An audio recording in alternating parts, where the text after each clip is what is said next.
Hi, welcome to Children's National. I'm Jeff Strelzik, the Program Director for the Child Neurology Residency Program. Our Associate Program Directors are Elise Genser and Allie Kornblue. Rachel Beal is our Program Coordinator, and Mark DiSabella is our Education Director. Today we'll have an overview of our Child Neurology Residency Program. Our goals for the next 60 minutes are to explain the curriculum for child neurology, demonstrate the strengths of the Child Neurology Program, and try to provide you with insights into the culture of Children's National Hospital as best as we can do that virtually. We want to create a successful match list to pair the right residents with our program. Through the interview process, your goals will be different. You'll be virtually observing conferences and interactions between fellows and faculty. You'll question faculty and fellows about what matters most to you. You'll get to understand the expectations for training. And at the end, you'll be able to decide if Children's National and Washington, D.C. fit your goals best. The Child Neurology mission is to prepare child neurology trainees for a professional career, including ABPN board certification in neurology with special qualification in pediatric neurology, to prepare the next generation of pediatric neurologists to make contributions at the highest levels in clinical and academic child neurology, and to provide the knowledge and skills to each resident to accomplish these goals. To achieve these goals, we recognize two important philosophies. One is that adults learn best through active engagement, and two is that adults understand their own needs best.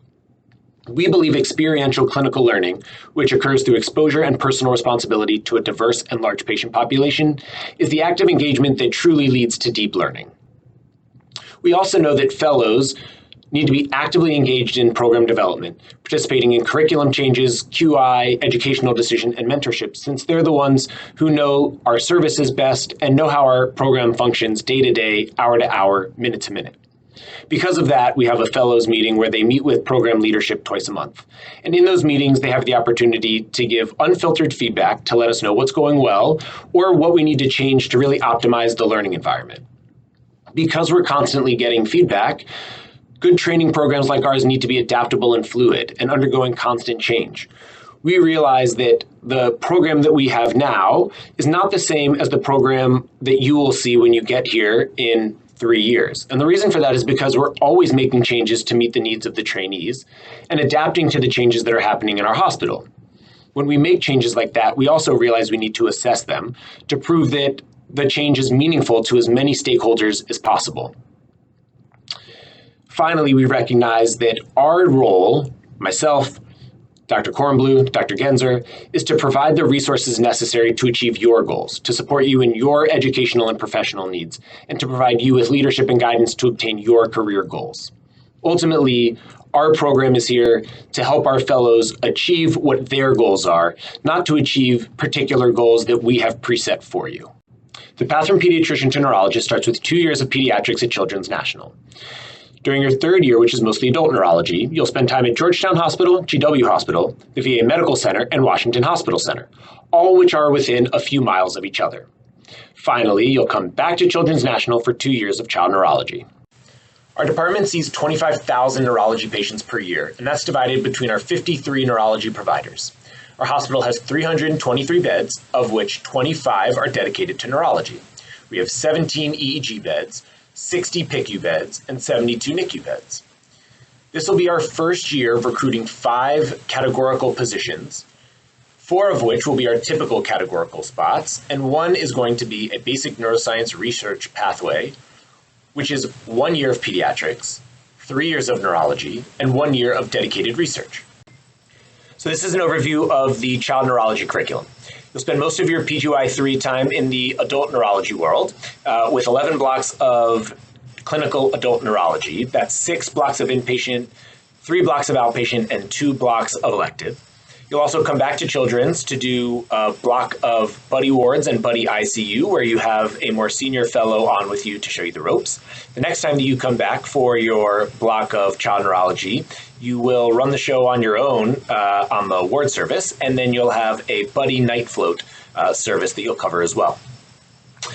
We've had some feedback in the past that people didn't feel like they were getting enough exposure to some of the subspecialties that require a match earlier in the training process. And so what we did was add 2 weeks of subspecialty elective time in the third year so that you can come back to Children's and experience all of the different subspecialties like epilepsy and neuromuscular neurology that you might consider matching into for a fellowship so that you get enough experience to make that decision early on. Your PGY 4 year is when you're going to get the majority of your inpatient time in child neurology. So that's 9 blocks of children's inpatient time, 2 blocks of wards, 2 blocks of PICU, 1 or 2 blocks of NICU, 2 blocks of consult time, and then 1 to 2 blocks of night float.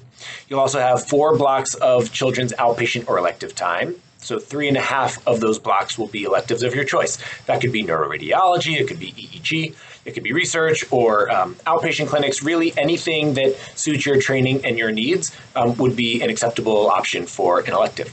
There will also be 2 weeks or half of a block of children's outpatient clinic. In your 5th year, you will have 9 to 10 blocks of children's outpatient research and elective time. So 6 months of dedicated elective, 1 month of psychiatry is required by the ACGME, and then 3 blocks of outpatient clinic. You'll have 2 to 3 blocks of children's inpatient time to round out your inpatient requirement. So that's 1.5 total blocks split between wards, PICU, NICU, or consult, depending on your interest, and then a month of night float and half of a block of backup night float for a more junior resident. That's when you get to do some pretending and you are the senior resident for a more junior fellow. And then lastly, you will do the last block of your adult elective. So you did 2 during your PGY 3 year, you finish up with that 1 block of adult elective in your PGY 5 year. Okay, this is where I age myself and say, back when I was a fellow at Children's National, I took home call. And when the COVID pandemic hit, we moved over to a night float system. But our fellows really liked it, and it actually improved quality of life, it optimized the opportunities for hands-on learning, and it improved patient safety, so we ended up keeping it. And now our fellows take 2 weeks of night float at a time, from 5 p.m. to 6 a.m. Sunday until Friday, and then they're off Saturday at 6 a.m. until Sunday at 5 p.m. You do 2 weeks as a PGY 3 with backup from a PGY 5, 8 weeks as a PGY 4, and then 6 weeks as a PGY 5. 4 of those weeks are by yourself, 2 of those weeks are as the backup for the PGY 3, answering questions about logistics or whatever else comes up. When you're on night float, you have a private call room with a bathroom and a shower. There's a nice big desk with a computer to do your work in. You have a fridge, a microwave, and 2 nice beds that you can push together to make into a king bed if you really want to.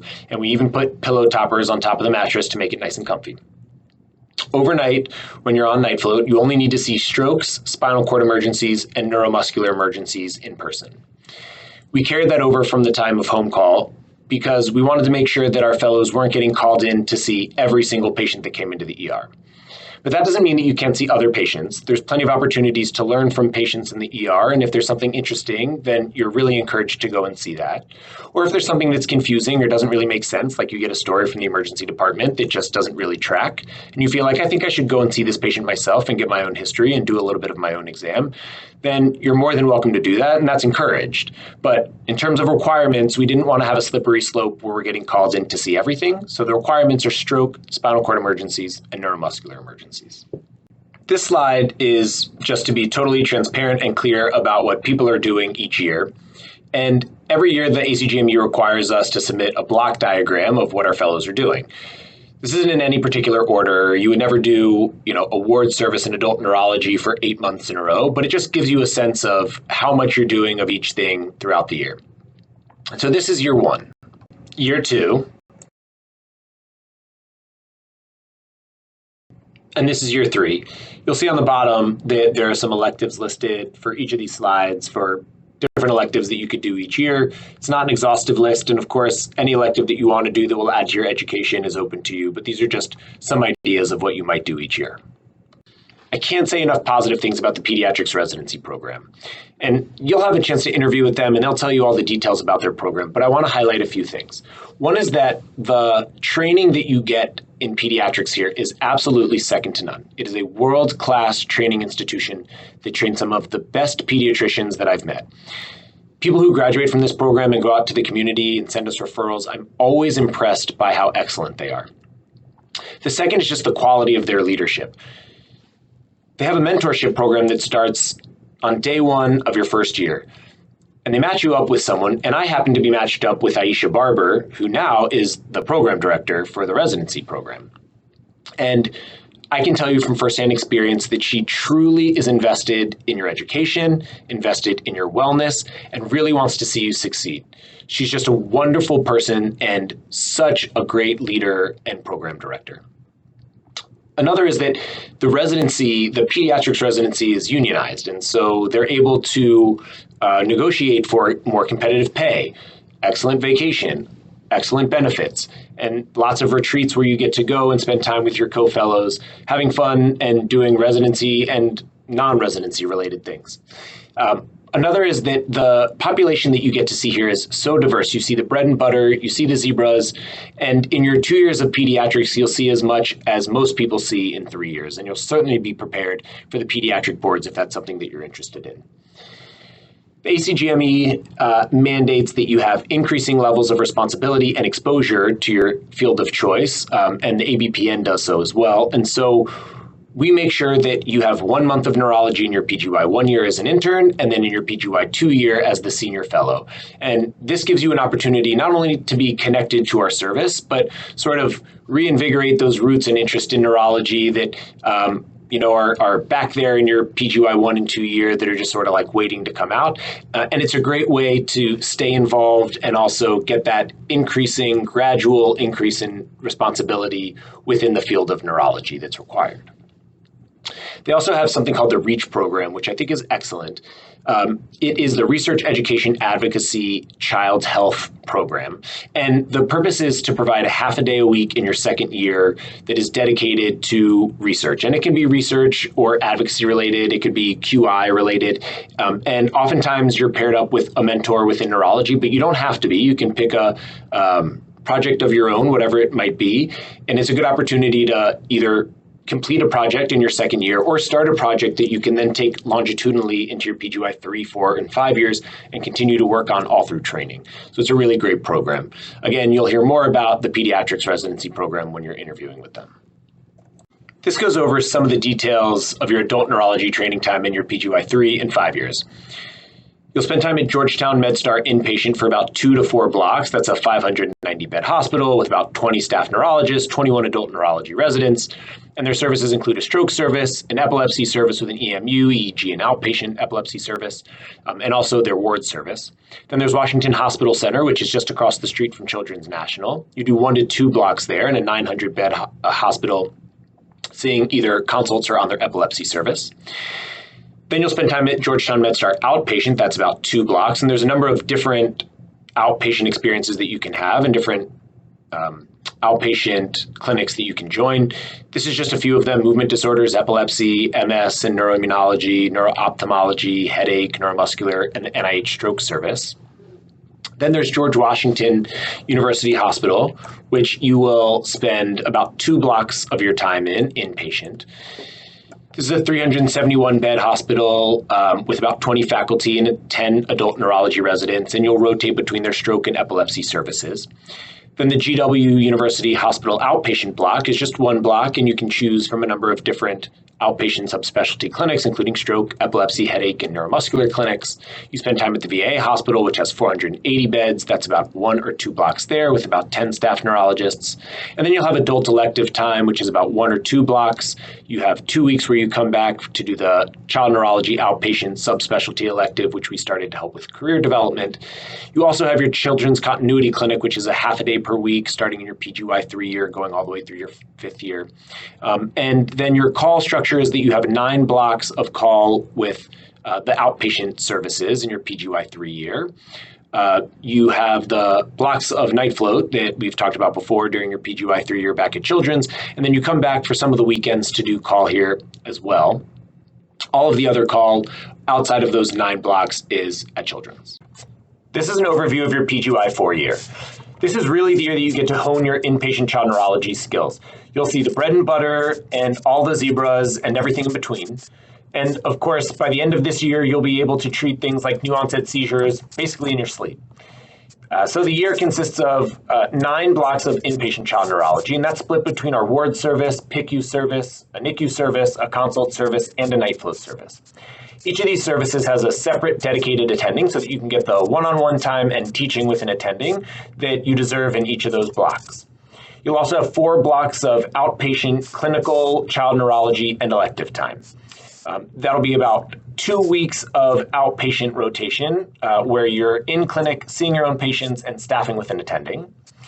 And then you'll also have 3.5 blocks, which is about 3.5 months of elective time. And you can do whatever it is that fits your training goals during that time. Lots of people do EEG or neuroradiology. You might do your psychiatry time then or neuropathology. But really any elective that suits your training goals and the things that you strive to accomplish during your time here at Children's National is an okay elective with us. During all of this time, during your 4th year, you'll also have your weekly continuity clinics where you're seeing your own patients, staffing with an attending, and making sure that you have that continuous experience of seeing patients, both new patients and follow-ups. So let's get into the details about some of the different services that we have. We'll start with the ward service, which has your neurohospitalist attending. Then you're the neurology fellow. You have a PGY3 pediatrics resident, who's the senior resident on the service, a pediatric intern, and then we have a neurology nurse practitioner named Anne, and she's wonderful and provides continuity because she is there every day, every week, and is a great resource that we fought to have for our fellows, and is just a great resource. The nice thing about our ward service is that as the neurology resident or neurology fellow, you really get to function in a fellow's role. You are overseeing the team and you are really leading rounds, which is a great opportunity to practice being an attending, which ultimately is the goal, and the only way to do it is to practice. Then we have our consult service, which has its own neurohospitalist attending dedicated to it. You're the neurology fellow and you oversee a team of adult neurology residents from GW, Georgetown, Howard, and also often students from GW as well. And so again, you're functioning in a supervisory role, but also seeing consults yourself. But you're only doing consults on floor patients, but none of the patients in the PICU, CICU, or NICU, because we have separate services for that. So the next one is our PICU and CICU service, and we have a nice group of neurocritical care attendings that rotate all throughout the year. You're the neurology fellow on the service. And then we have 2 neurocritical care NPs that have been with us for a while and help to share the burden of some of the patients, but also help with continuity and keeping us on track with different protocols that they've come up with over the year, which is really helpful.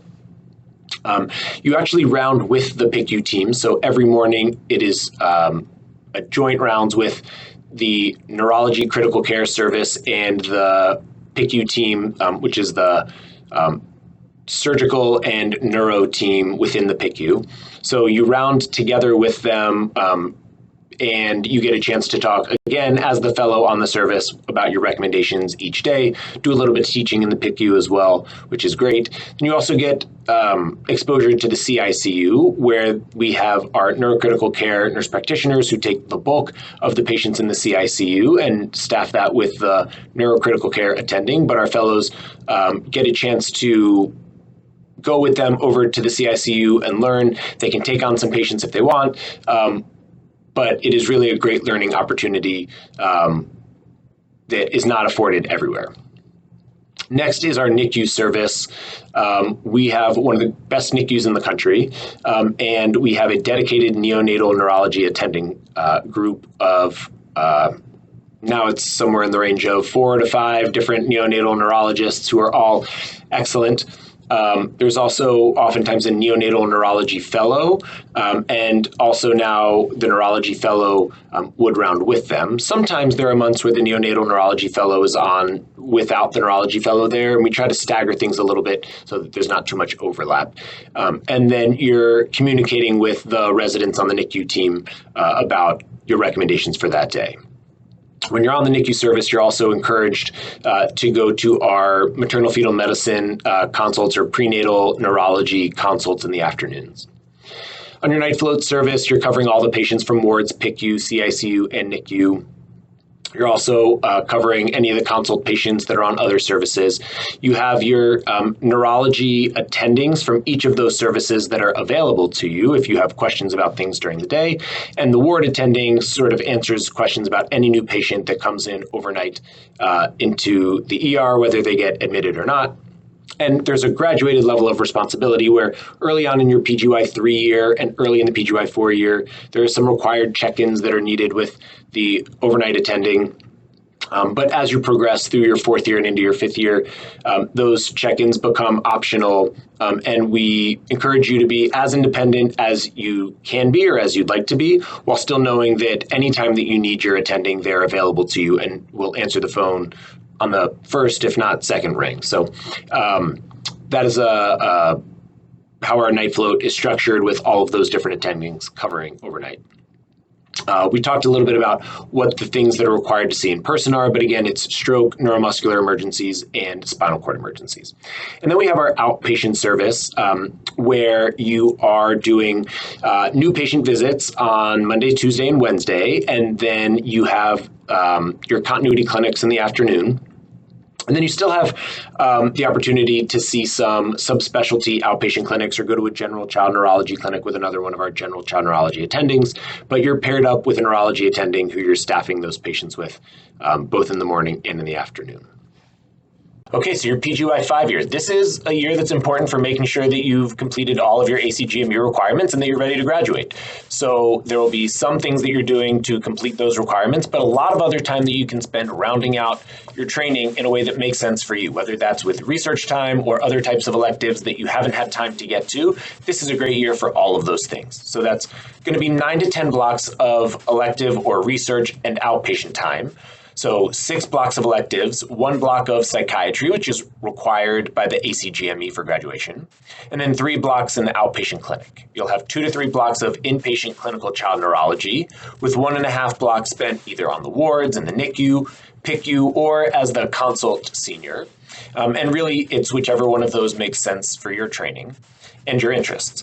And then 1.5 blocks of night float. So 1 block of regular night float, and then 2 weeks of night float as the senior on the night float service. So it's going to be with a more junior fellow, and you're going to be the senior fellow taking the first call, seeing what it's like to be an attending overnight. Really, it's an opportunity for pre-tending because you'll be graduating soon enough, and sort of knowing how to function as the attending getting calls overnight is really helpful before you actually graduate and have to do it on your own without any backup.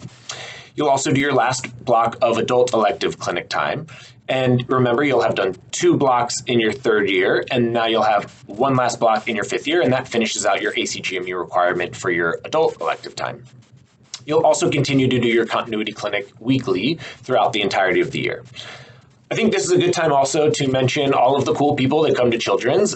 You'll see a picture here of Justin Bieber coming and hanging out with patients. A picture here of the Queen of England, who came and met with patients and people in our department, which is really unique and exciting. And then every year the First Lady comes and reads books on Christmas to all of the kids inpatient around a big decorated tree, which is really neat to see. Okay, I'll take a moment to talk about our monthly education schedule, something that I'm very passionate about. First thing I'll touch on is the neurology ward team didactics. So these are didactics aimed mostly at the pediatrics residents and the medical students. On Mondays and Tuesdays, the neurology chief gives a lecture. On Wednesdays, they have their grand rounds. On Thursdays, there are physical exam rounds led by either the neurology attending or the neurology chief or the resident who's on service at the time. And then on Friday, the attending gives a lecture that is aimed at not only the pediatrics residents and the med students, but also for our fellows. About 2 years ago, we changed how we do our typical didactic year-long schedule.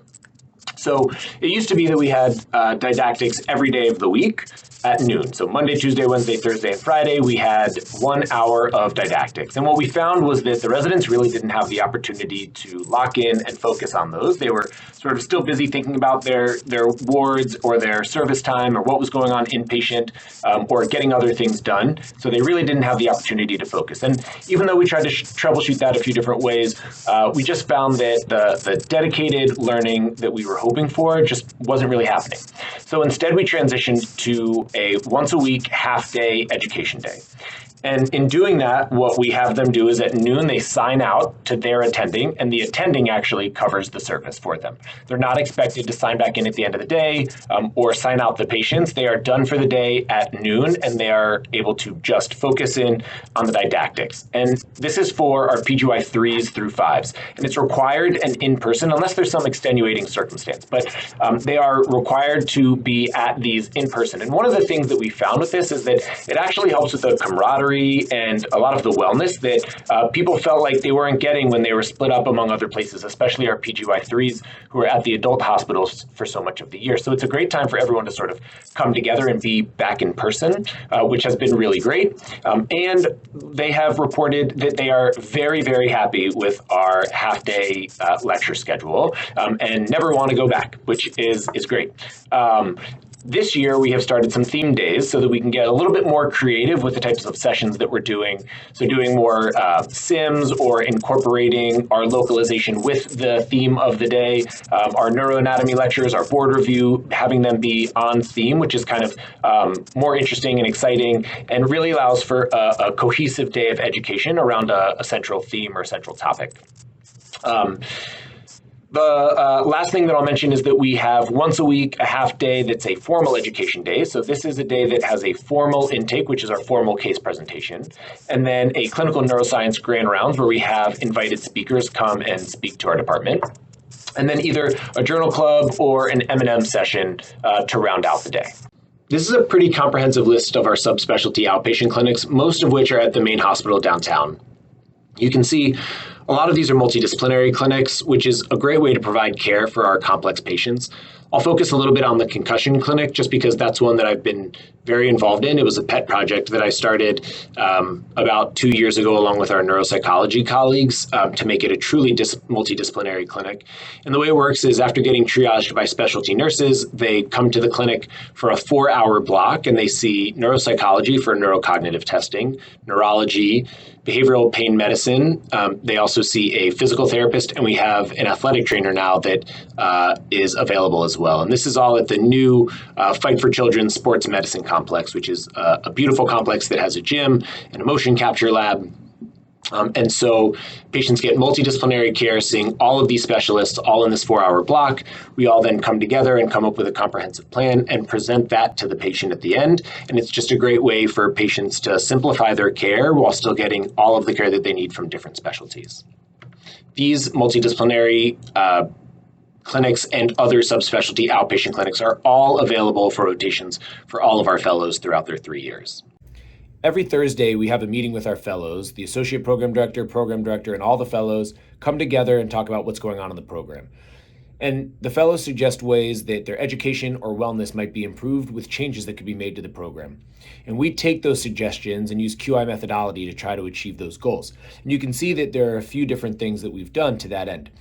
A few of those are added a doc of the day, a telehealth nurse, a prescription call service, to take away some of those calls from the fellows that they're getting that really aren't very educational and take up more of their time.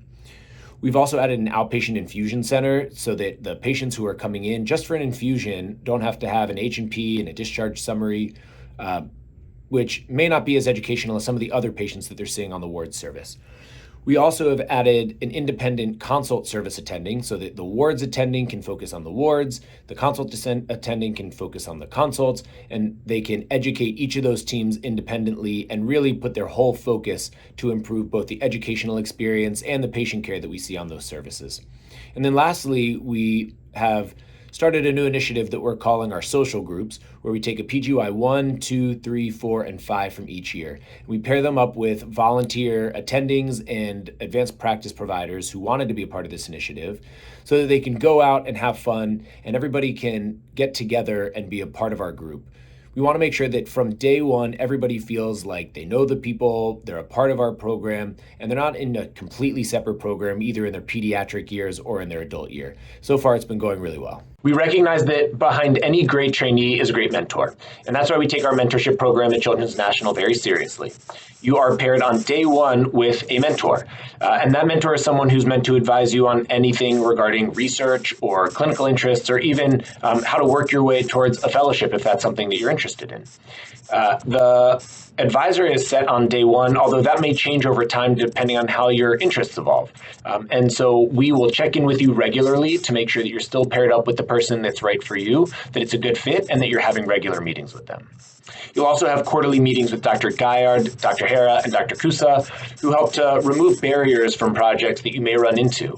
They also help to troubleshoot as you go along and find that your projects need one thing or another. They're really great at giving advice and helping with those types of things. The goals of our mentorship program are to provide a faculty mentor to residents to aid in personal and professional development, to develop a long-term plan for career development, including detailed steps to achieve each goal and a timeline for doing that, and then also providing focused research mentoring to residents directed at long-term research goals. And we have had lots of success in doing so and lots of different accomplishments that we like to celebrate. The reason that there is an old picture of me here back when I used to have hair is because I won one of the Junior Investigator Awards, and I won't tell you in which year, but we've had many of our trainees that have won that award at the Child Neurology Society meeting. We also have had many, many abstracts and posters presented at national meetings, over 200, and probably now closer to 300 in the last 10 years. These are our incredible, wonderful child neurology fellows. I'm so proud of them. They are great clinically, they are academically productive, and all around they're just good human beings and great people. I love to spend time with them, whether it's on service or socially. They're just good people to be around. You'll notice that we have 4 residents in each class, with the exception of our PGY3 class, which has 5, and that's because that was our first year that we were approved to have 5 residents in each class. And this year will be the first year that we match all 5 residents into the PGY1 class. We'll have 4 typical categorical applicants that match, and then 1 person who matches into the basic neuroscience research pathway. And so from now on, every year, we'll match 5 into the PGY1 class, and there will be 5 fellows every year from PGY1 through PGY5 by the time that you hit your PGY3 year.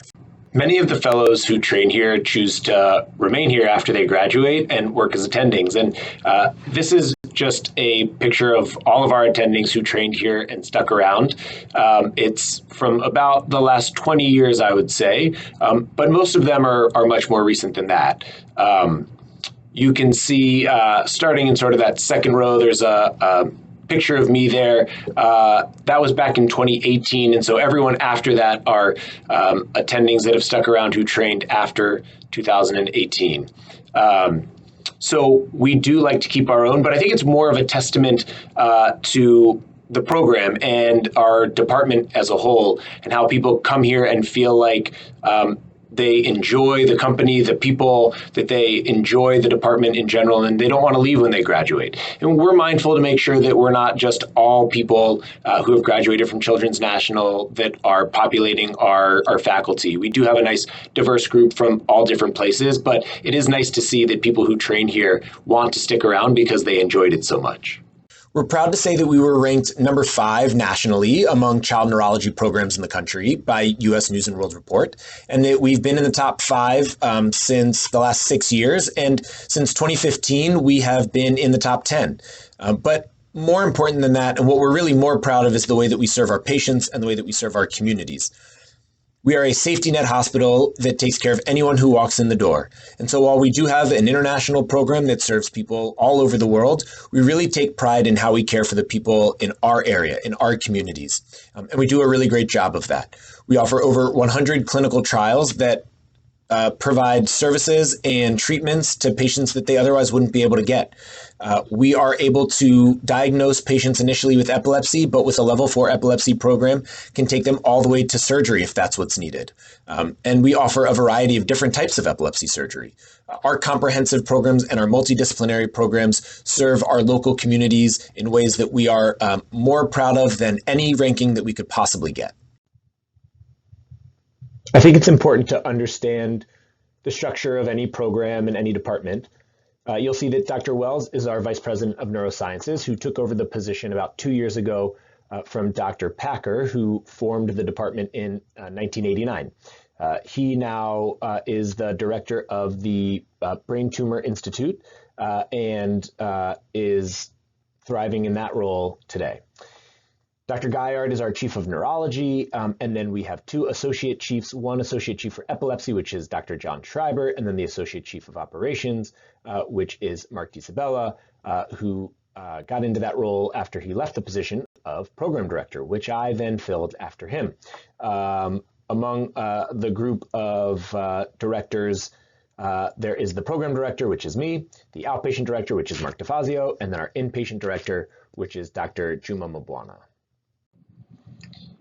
I'm going to let Dr. DiSabella introduce Dr. Wells, Dr. Guyard, and Dr. Packer. Even though these are from last year's slides, I think he does such a great job. I'll let him speak about them so that we can do them justice.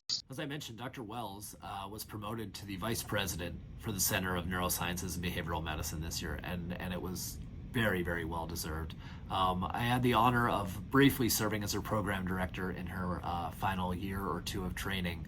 However, I knew that she was going to pass me very quickly. So she's the director of our inpatient neurology service. She runs our neuroimmunology program. And she also is really one of the leading individuals in the neurohospitalist movement across the entire country. She's PI on a lot of things. She's medical staff president as well, and you can just see all of her accomplishments. But on top of it all, Beth is a genuinely delightful person who cares about you and brings out the best in everybody she works with. And I think you'll really appreciate working with her and her mentorship that she provides to all of our fellows here. Dr. Guyard is the quintessential child neurologist and an outstanding chief. I couldn't have asked for somebody better to lead our department here. He is an affable and delightful guy who also happens to be exceptionally accomplished in the world of epilepsy and child neurology. So he has more than 200 publications and 50 chapters based on epilepsy and epilepsy imaging. He is the president of the American Epilepsy Society, the prior chair of the International League Against Epilepsy, and he is the award winner for the Clinical Research Mentor as well. Our next few slides just show which faculty are on different hospitalist teams. The stars indicate people who trained here and then also stayed here as faculty. So this page you can see our ward and consult neurohospitalists. This slide shows our neonatal neurocritical care team. This is our neurocritical care team who cover the PICU and the CICU. Not pictured here are our two excellent NPs, Katie Staso and Caroline Conley, who have been with us for a long time now. They're there to help support that team and provide continuity, and they do a great job of it. Our epilepsy team, which is one of the largest in the country, you can see that we do about 40 epilepsy surgeries per year with far more evaluations. This is Pediatric Specialists of Virginia, which is our Northern Virginia subsidiary. So they are faculty both at Children's National and at Inova, which is a large community hospital in Northern Virginia. And so you can also go out there and do rotations with them, specifically outpatient, but inpatient is an option too. Our pediatric neurosurgeons who are involved in many of our multidisciplinary clinics. These are our pediatric neuroradiologists, Dr. Kadamian, Mernick, Schroeder, Vazina, Spagnolo, and Garcia are all on site here, and Dr. Pearl is our interventional neuroradiologist.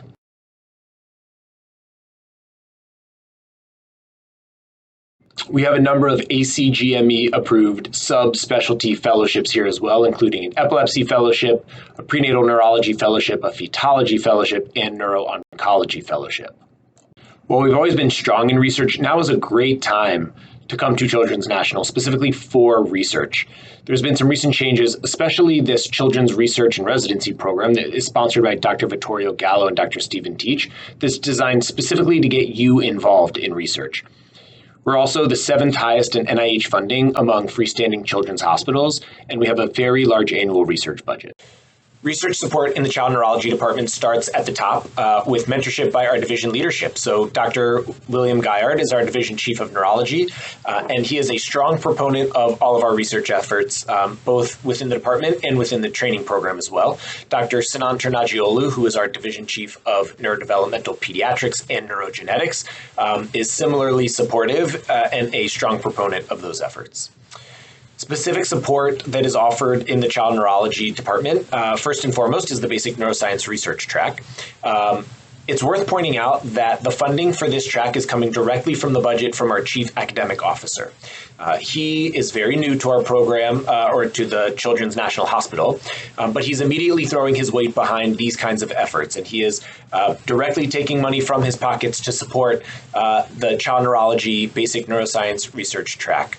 He really is trying to merge and bridge the clinical with the research side of things at our institution, and I think he's really shown it here in offering that support.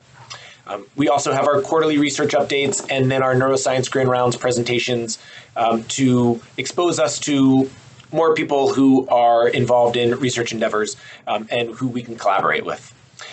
Specific departmental support for research expenses exists, so support for the expenses of software programs, even help with IRB submissions. We have research coordinators for our child neurology residents, and we also offer free statistics support for projects that are being run by residents as well. We also have our mentorship committee and a mentorship committee for submission of fellowship applications, not to mention things like K awards and other types of research awards. There is also an R38 that's offered through Dr. Andrea Hahn in the infectious disease program, but that's available to all trainees, and this is sort of an easy pathway towards a K award. There are monthly meetings for grant preparation assistance. There are also the voucher award programs for $10,000 and $25,000 awards, which are very achievable. We've had fellows in the past who have gotten these and used them to start projects. There's also the Board of Visitors grants, which are smaller grants that are also very achievable for fellows. You can also see a number of clinical research programs that are in different stages of development. Some of our more mature programs are the epilepsy program and the neonatal neurology program, which have really robust clinical research. Some of the more developing programs are the neurocritical care, headache, global neurology, white matter, neuromuscular, neuroimmunology, neurohospitalist, and concussion programs, and then other programs that you can see that are in other stages of their development too. So lots of opportunities for research.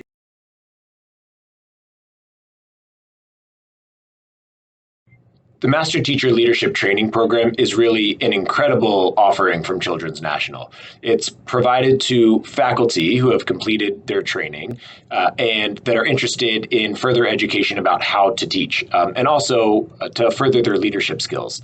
It is very insightful of Children's National to have established this and then required it of all program directors. So I've completed this course. Dr. DiSabella has completed this course before me.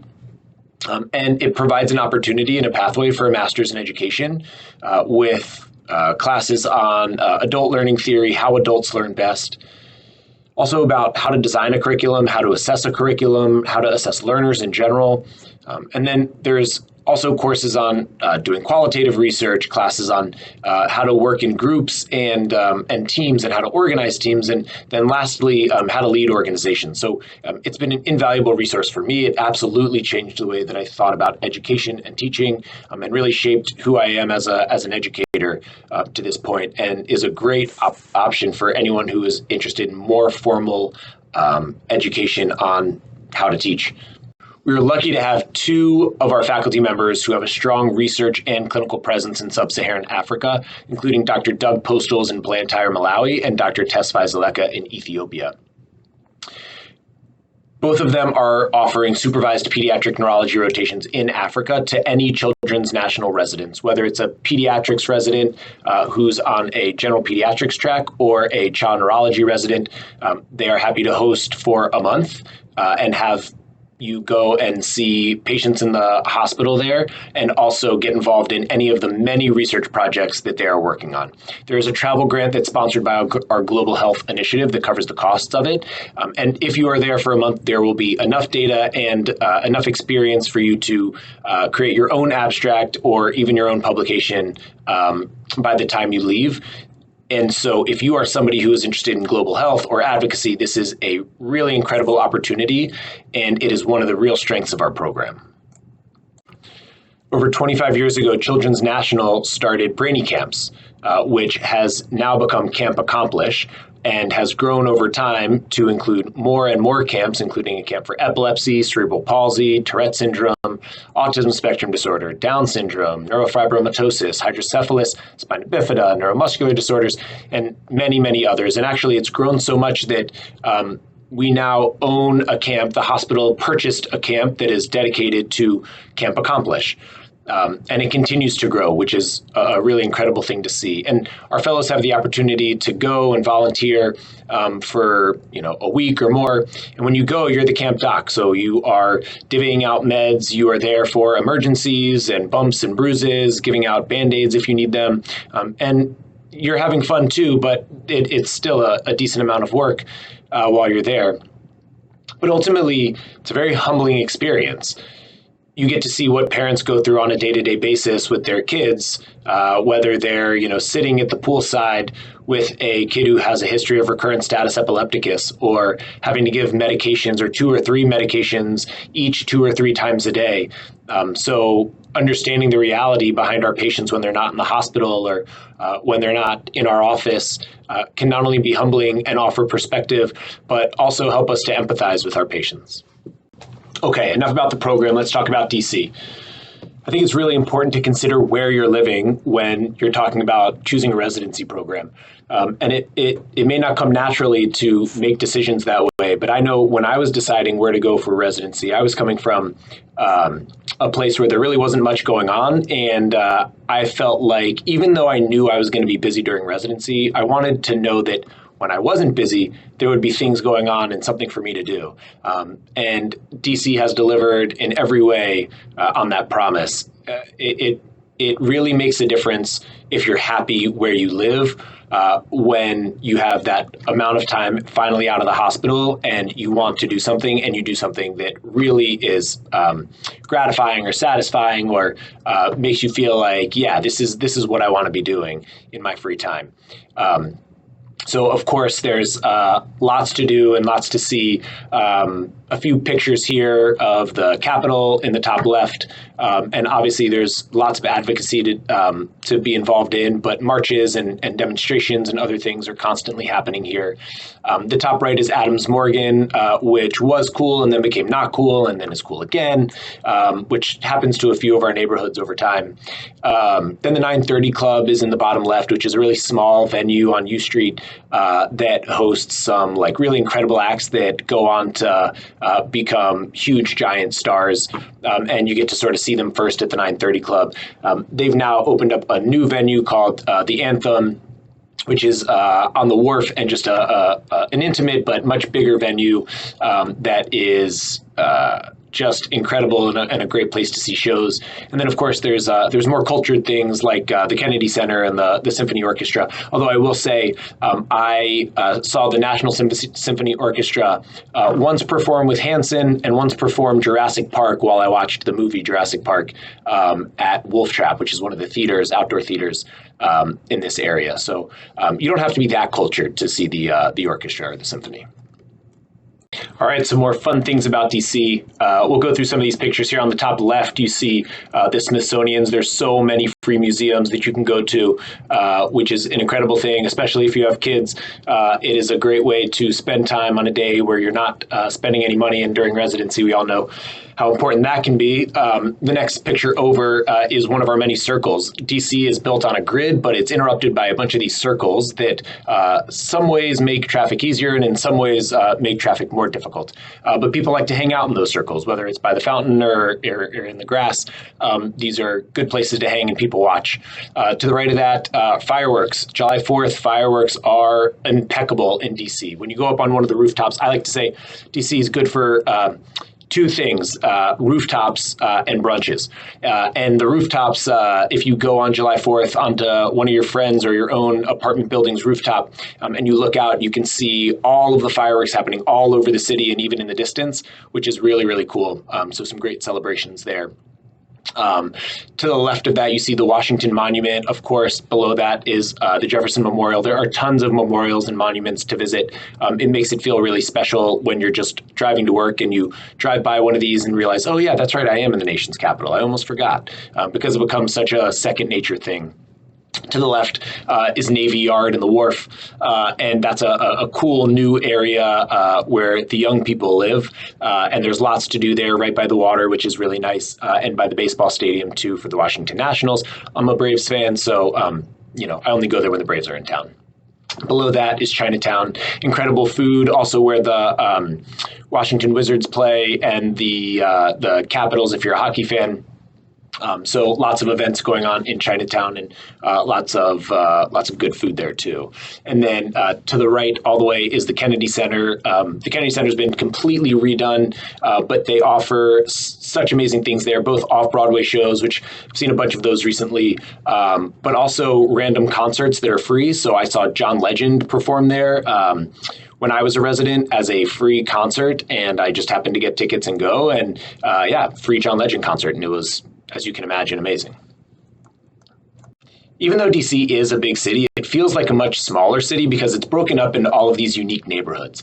Each one of the neighborhoods has like its own personality. And so you might live in one area that fits your vibe, but you're having a day that you want to do something different. So you can pop into one of these other little neighborhoods and experience that. And going from neighborhood to neighborhood and exploring the city is a really fun way to experience it. And it's easy to get from one to the other because we have a good public transportation system with our metro. I didn't have a car for the entirety of residency, and it was not a problem. I used public transportation for everything. And so it's very doable if that's something that you're interested in. But it's a lot of fun to explore the city this way, go into all these different little neighborhoods and find out what they're all about. If you're a foodie, DC is a great place to be. And it's not just all the excellent Michelin star restaurants that are popping up like it seems like by the day. It's really the diversity of the food options here. You can go to Annandale and get some of the best Korean barbecue that the country has to offer. You can get awesome Ethiopian food. We have one of the largest Ethiopian populations, or I believe the largest Ethiopian population outside of Ethiopia. And then go down the street and get Laotian food. You can go after that to a cocktail bar that's run by one of the greatest chefs in the world.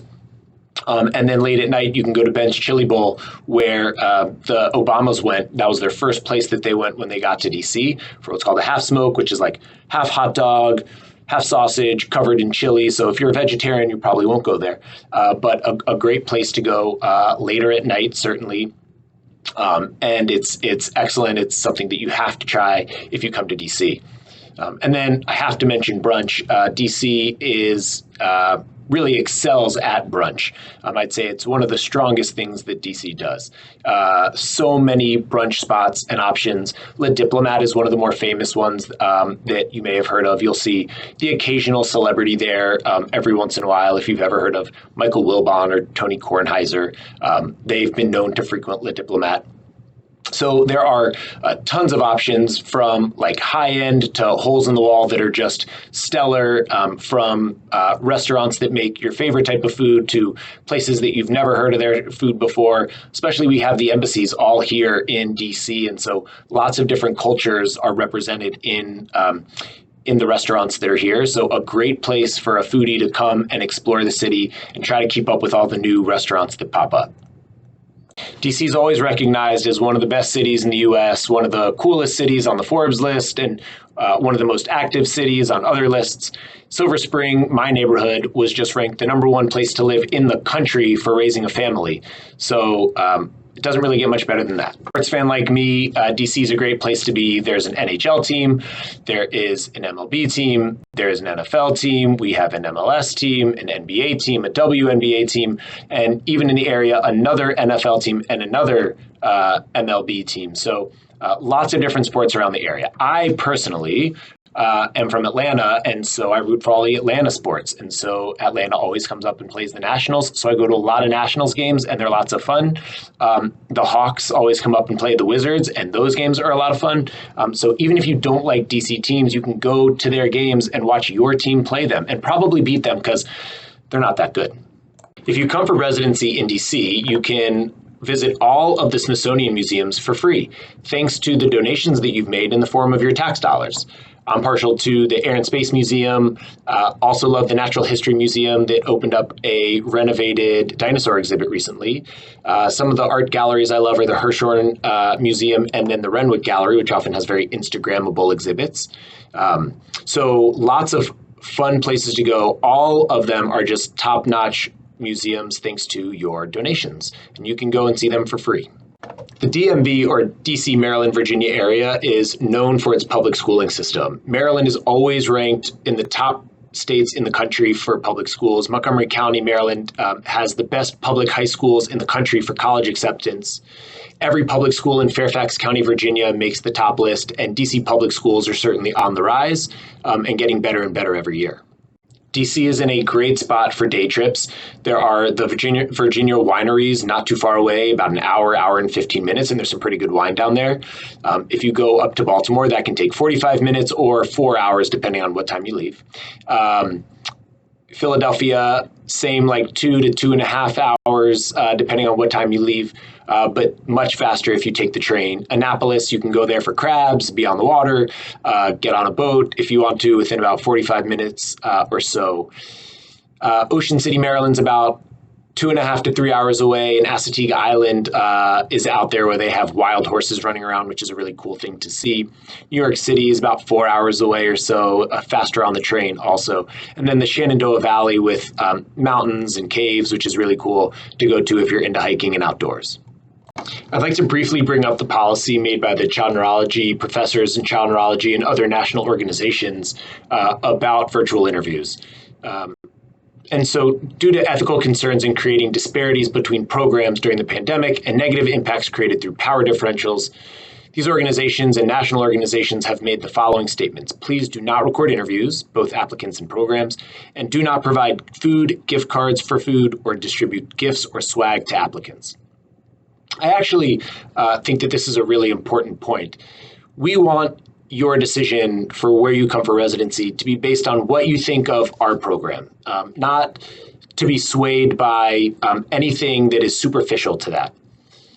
You know, in the past, you would have come to DC, we would have taken you out to a dinner, we would have, given you a pen or a mug or something like that. And it's possible that that experience would have swayed how you decided to choose a program. And I think even though that was great in certain ways, this new model is actually a lot better. It's more equitable. It's more affordable for people.